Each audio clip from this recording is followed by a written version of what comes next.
Before we begin my personal assessment on this highly anticipated motion picture, let me state that if you have not read any of the Hunger Games books or seen the previous film adaptation, I highly suggest you avert your eyes from this review in order to avoid some potential spoilers. But for those of you who could care less, you have been warned.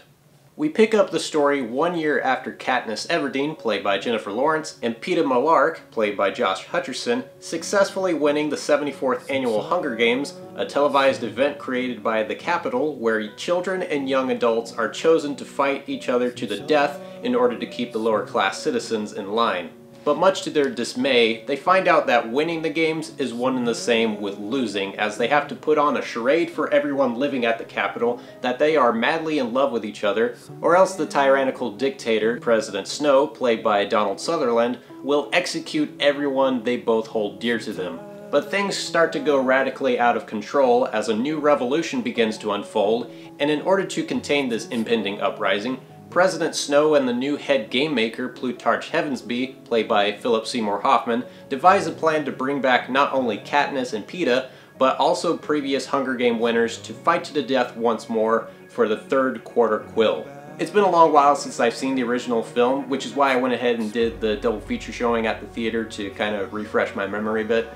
And while I still enjoy the first film, the problems I had with it are still more apparent, the biggest one being the constant use of the shaky cam. I still don't know why Gary Ross chose to film the movie like a guy with Parkinson's riding a roller coaster during an earthquake, but I'm glad he chose to step down and hand the franchise over to Francis Lawrence, whose credits include Constantine, I Am Legend, and Water for Elephants. And thankfully, it turned out to be the right decision on the studio's part in hiring him, as he brings such crystal clear focus on the complexity of the story and emotional journeys of the central characters, which makes it a vast improvement over the original.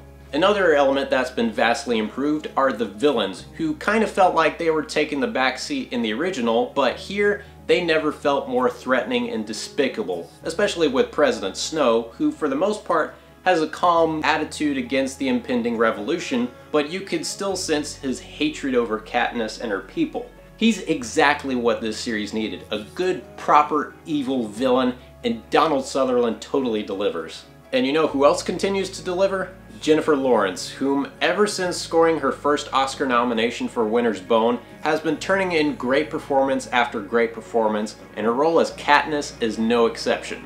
The same can be said for most of the returning actors like Josh Hutcherson, Liam Hemsworth, Woody Harrelson, and Elizabeth Banks, as well as the new cast members like Philip Seymour Hoffman, Jenna Malone, and surprisingly Sam Claflin. And for those who can't remember, he was previously seen not making an impression in both Snow White and the Huntsman and the fourth Pirates of the Caribbean movie.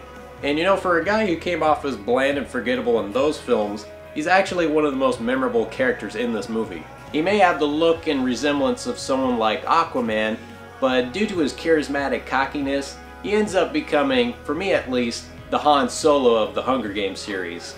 And speaking of Star Wars references, Catching Fire has already been compared to the second film in that series, The Empire Strikes Back, and I believe it to be a good thing as the stakes continue to grow higher as the story becomes more personal. If there are any problems I had at all with the film, they're very few and far between. Otherwise, I think it's safe to say that I absolutely love this movie. At nearly 2.5 hours, Catching Fire has a very smooth pace, memorable performances, astonishing action sequences, and a love triangle that's actually worth getting invested in for once, unlike that other young adult franchise. So on a scale from 1 to 10, I'm giving this film a very solid 9. And that concludes our show. I'm the host. Now if you excuse me, I need to get started on Mockingjay.